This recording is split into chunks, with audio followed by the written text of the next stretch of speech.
Yeah, I think I probably need to surround myself more in kind of like film and music and design more, but I'm in a bit of a bubble at the moment with work. Favourite Wes Anderson or Michel Gondry scenes or films? Yeah, well, for Michel Gondry, The Science of the Sleep was one of my favourites for the whole cardboard world. It was just incredible. My favourite is Car Chase. Yeah, that was so funny, and I was really inspired by that film, and I did this kind of cardboard room sets and stuff after that for photography. And on that bit where he plays a piano and he plays a piano thing and knitting comes out. It's amazing. So I love that. And Wes Anderson, I have to watch the Royal Tenenbaums every Christmas. But I like all his films actually, and they're just they're so colourful and visual, and they've got these like weird kind of characters. Yeah, I love the weird characters.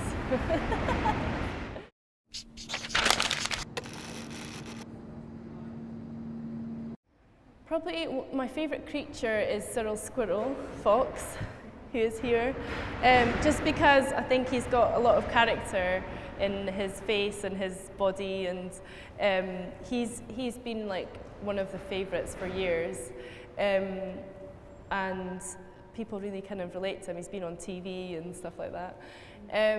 But favourite thing of all time, God, it's quite hard. I think at the moment it's probably one of the blankets that I showed to slide over the trees and things in it, because it's sort of more a recent thing, and it's quite, well, it's black and white, which is different for me. And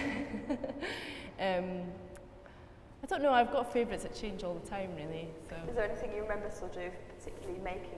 You talked about your childhood creativity and how that sort of really kind of fed through. Is there something you can remember creating sort of as a child that still stands out in your mind? As a child?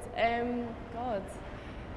I used to make, it's quite embarrassing actually, because I used to make candles and like plastic jewellery out of, and Fimo things, and like, so I just used to get any kind of craft kit thing. I would be like in my bedroom for hours and hours, like making things. And I used to have like a whole pot of like molten wax with a little burner, and my mum and dad let me have that in my bedroom. Yeah, I don't know. Nearly burnt the house down actually. So an experimenter and an entrepreneur. Yeah, God.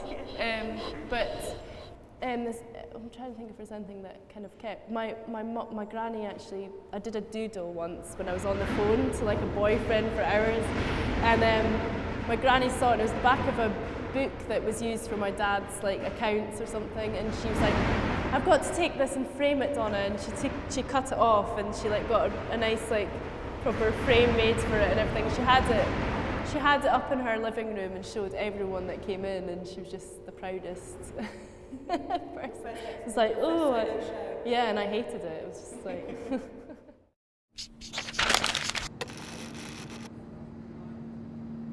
It's quite important not to follow trends, because almost if I'm following trends, I'm kind of too late on doing it. It's already been done. So I'm trying to kind of not look at trends too much. It's quite hard not to, because you spend time like looking at blogs and Pinterest and all that sort of stuff, and you obviously subconsciously do pick up on stuff, but I try not to like be kind of too informed by it, and try and think of my own inspiration, and like, as I say, I got more inspiration from that trip to Fogo because it was all new to me and it was all kind of fresh and first hand, and it's better that than just looking on the internet all the time, I think. So it's really kind of refueled the creative tank. Yeah, and I need to go away on another trip, I think, to get a bit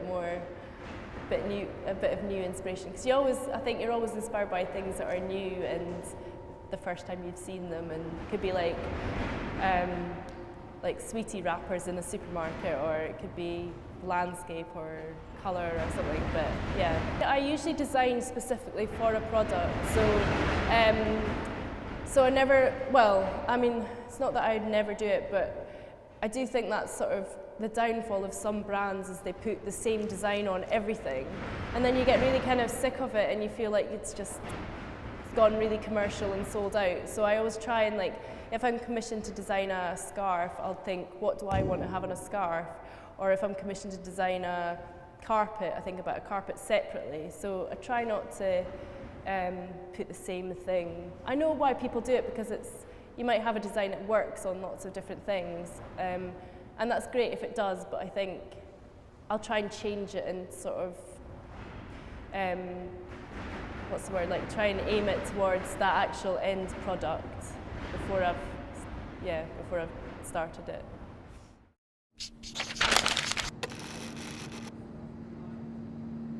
I think it was special because it was an opportunity for me to do a solo show, and it's nice to just have like kind of the freedom to kind of do whatever you want and really kind of go to town with the kind of space and try and give people an insight into your own world, and it's quite kind of a nice, creating that kind of world, and it's a nice opportunity to be able to do that, and for people to go and see and go and touch it and go and, And I'm interested in the sort of creative dynamic between those installations. The one you talked about in Glasgow, I remember one as part of the Knit Two Together exhibition at the Crafts Council. That was one of the first ones, That was one of the first ones, wasn't it? Which was sort of marked a kind of...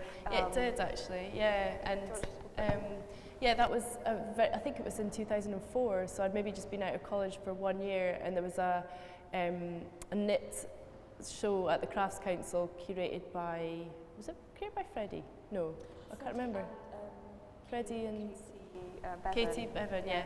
So she asked me to be part of it, and it was one of the first shows I'd ever done, and I think it just put my work out there to so much a wider audience, and lots of people went to see it. It was a really well attended show, and it was really, again, it was just showing like a little bit of the world that I've kind of started to create. So at the time I was just doing creatures and tea cozies, and I made a kind of tea party with the knitted grass and a knitted tree. That's right, that was So how does that kind of, it strikes me that there's a sort of relationship between those opportunities to kind of take us into that world and to create that really immersive space, and then how that informs your sort of products moving forward. No, it does, because you might get those opportunities and then end up doing something that you'd never expect, or you've never sort of thought about doing before, and then that kind of ends up being a product. So that from that we did tea cozies after that, or and and the same with working with collaborations. Like, I think it's really nice because you're not always sort of thinking about what to do, and when someone else comes into the equation, you have to like take their needs into it and their wants, and sort of work together, and you can create something really unexpected and really different, which is really great. And it's sometimes really difficult and challenging because it depends on the person, and they might have their ideas and you have your ideas and clash, but it's quite nice that out of that you can create something new. So those big sort of exhibitions and shows have been really important in my work, I think, because not only it shows your work to a bigger audience and a different audience, because not everybody that sees that show are going to buy your work, but it's just still nice for them to sort of know about you and see what you do and inspire them, hopefully. But then at the end of the day, I need to make my business work, so I need to make products that sell, and hopefully people will buy them. And so it gives them a real authenticity. It gives them a bit of a background, and exactly. It's a bit of a story, and it's all about creating a story, really.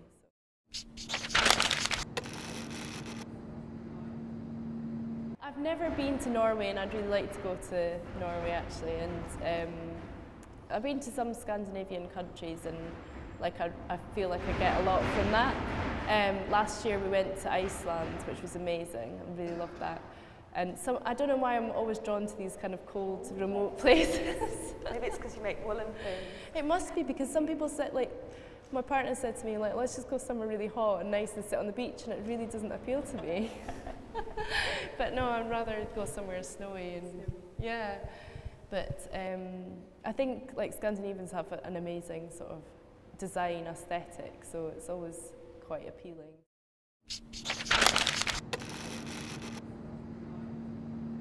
Dream client. I always really respect Paul Smith, and I'd love to do something for him. Like people have commissioned me to do things, and I know he's got my creatures, but I'd love to meet him and have a good conversation. But it was so creative. It strikes me as having a very sort of creative. Yeah, and a bit kooky and a bit sort of off the wall as well. So I don't know, I've never really thought about that before, who would be my ideal client, but yeah, I'd say him. Excellent, good answer.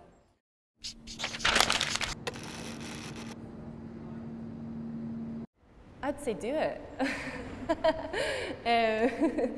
I think if it's something that you're really passionate about, and you've got to be super, super determined, take knockbacks, be like, but it's the same with anything, not even just creative jobs. I think if you really want to do something, you can do it, and you've got to follow your heart. And I feel so lucky to be a creative person and actually make it a business and make it work. And I do meet people that say, oh, I'm really not happy in my job and I really hate it, it's really boring. And I think, oh God, you know, that makes me feel even more lucky. But you just have to do it, and it sometimes is scary and it sometimes is really stressful.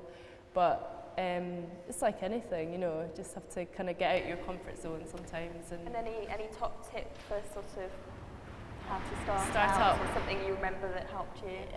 I'd say start really small, and don't put all your eggs in one basket. Don't give up your job, and just, you know, have a part-time job to start with, and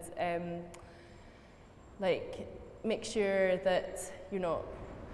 Yeah, I think the business side is, if you want to make it pay, you have to go to these kind of workshops and learn about the business side a bit. But the best way to do it is just by doing it and trying it, and sort of speaking to people and getting feedback from people. Don't get too sensitive. If people don't like what you're doing, take it all on board, and don't give up. Just keep going.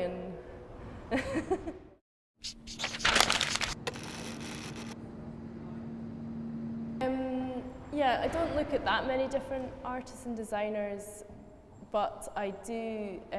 I was really inspired by this Scandinavian designer called, oh God, what's his name? Well, American guy called Alexander Girard, and the reason for that is because he does like textiles and graphics and crosses different, and ceramics and different boundaries. Oh, and then the other one was Stig Ludberg, who's a Scandinavian ceramicist, and he did the same, kind of crossing over different disciplines and stuff, so I seem to like that.